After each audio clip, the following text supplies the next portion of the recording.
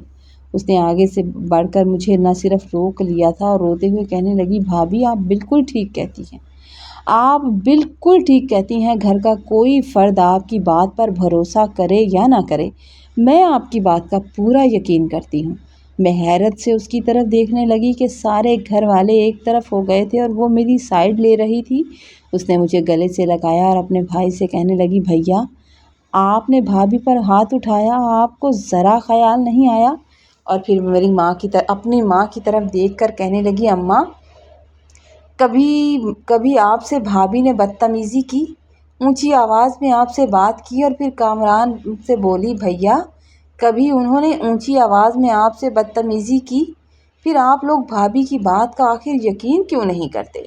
آپ کو سب کو بڑی بھابھی اتنی بری کیوں لگتی ہے؟ سارا نے سب کے سامنے سچ سے پردہ اٹھاتے ہوئے کہا کہ اماں، میں نے خود صبا بھابھی کو فون پر اپنی ماں سے بات کرتے ہوئے سنا ہے، اور جس طرح وہ اپنی ماں کو اپنے سارے کارنامے سنا رہی تھی، اپنی ماں کو بتا رہی تھی کہ وہ اس گھر میں کیا کیا کرتی ہیں، میں نے ایک ایک لفظ سنا ہے۔ میں آپ لوگوں کو بتانے ہی والی تھی کہ ابھی کچھ دیر پہلے میں بھابھی کا موبائل لینے ان کے کمرے میں گئی تھی، کیونکہ میرا موبائل اچانک سے پانی میں گر کر بند ہو گیا تھا اور مجھے دوست کی سالگرہ کا پیغام بھیجنا تھا۔ جیسے ہی میں بھابھی کے کمرے کے پاس پہنچی تو میں نے صبا بھابھی کو اپنی ماں سے فون پر بات کرتے ہوئے سنا تھا۔ میں دروازہ بجانے لگی تھی کہ مجھے ان کی آوازیں آنے لگی، چھوٹی بھابھی بڑی بھابھی سے سخت حسد کرتی ہیں، کیونکہ نہ صرف بڑی بھابھی خوبصورت ہیں بلکہ اللہ نے انہیں اولاد کی نعمت سے بھی نواز دیا ہے، جبکہ صبا کا دکھ اس بات کا ہے کہ بڑے بھیا تمام کاروبار اور پیسہ خود سنبھالتے ہیں اور اس کا شوہر ملازم کی طرح بڑے بھیا کے ساتھ کام کرتا ہے۔ جب میری نند یہ باتیں سچ بتا رہی تھی تو میں نے اپنی دیورانی صبا کی طرف دیکھا۔ حیرت سے اس کا منہ کھلا کا کھلا رہ گیا تھا۔ شاید وہ یقین نہیں کر پا رہی تھی کہ بالکل سارا آ کر اس طرح سب کے بیچ ایسی بات کرے گی۔ میرا شوہر اور دیور بھی ششدر رہ گئے تھے۔ صبا فوراً بات کاٹ کر چیخی کہ یہ جھوٹ بول رہی ہے، یہ اپنی بھابھی کی طرفداری کر رہی ہے، ضرور بڑی بھابھی نے اسے کوئی لالچ دیا ہوگا۔ سارا جلدی سے بولی کہ میں کسی کے لالچ میں نہیں آتی، میرے گھر والے میرے بارے میں جانتے ہیں، میں صرف وہ سچ بتا رہی ہوں جو میں نے اپنے کانوں سے سنا ہے۔ میری نند کی بات پر سب کو یقین کرنا تھا، کیونکہ وہ ان کی اپنی بیٹی اور سگے بھائیوں کی بہن تھی۔ ہم تو بہویں تھے، اور اسپیشلی میں اگر کوئی بات کرتی تھی تو میری تو کوئی بات کا یقین ہی نہیں کرتا تھا۔ میری ساس جو تھپڑ پڑنے کی وجہ سے شرمندہ اور خاموش تھیں کہ ان کے بیٹے نے مجھ پر ہاتھ اٹھایا تھا، انہوں نے اپنے بیٹے کامران کی طرف دیکھا اور بولی کہ تم نے عورت پر ہاتھ کیوں اٹھایا؟ میں نے تو تمہاری تربیت اس طرح کی نہیں کی کہ تم کسی عورت پر ہاتھ اٹھاؤ۔ سب آپس میں بحث کر رہے تھے اور صبا شور مچا رہی تھی۔ وہ شور مچا رہی تھی کہ وہ جھوٹی نہیں ہے اور نہ ہی اس نے کوئی غلط بات کی ہے۔ میں نے خاموشی سے کمرے میں جا کر اپنا سامان سمیٹا تھا اور چادر لی تھی اور گلی میں نکل آئی تھی۔ وہاں سے میں نے رکشہ لیا تھا اور سیدھا اپنے مائکے پہنچ گئی۔ گھر پہنچ کر میں اپنی ماں کے گلے لگ کر بہت روئی اور انہیں بتایا کہ میرے ساتھ وہاں کیا سلوک کیا گیا ہے۔ میرے ماں باپ مجھے اس حالت میں دیکھ کر پریشان ہو گئے، اور جب میں دل کی بات اماں کو بتا رہی تھی تو ابا بھی سن رہے تھے۔ مجھے آئے ہوئے آدھا گھنٹہ گزرا تھا کہ میری ساس اور میرے شوہر انتہائی شرمندہ اور ندامت سے جھکی نظروں کے ساتھ ہمارے گھر میں آ بھی گئے تھے۔ آج پہلی بار میرے باپ نے مجھ سے اس طرح کہا تھا کہ بیٹی تم اپنے کمرے میں چلی جاؤ اور ان لوگوں سے بات میں خود کروں گا، میں نہیں چاہتا کہ تم ان کو کچھ بولو، تم کمرے میں چلی جاؤ۔ میری ساس نے روتے ہوئے معافی مانگی اور میرے بابا سے کہا کہ بھائی صاحب ہم سے بڑی غلطی ہو گئی، ہمیں معاف کر دیں۔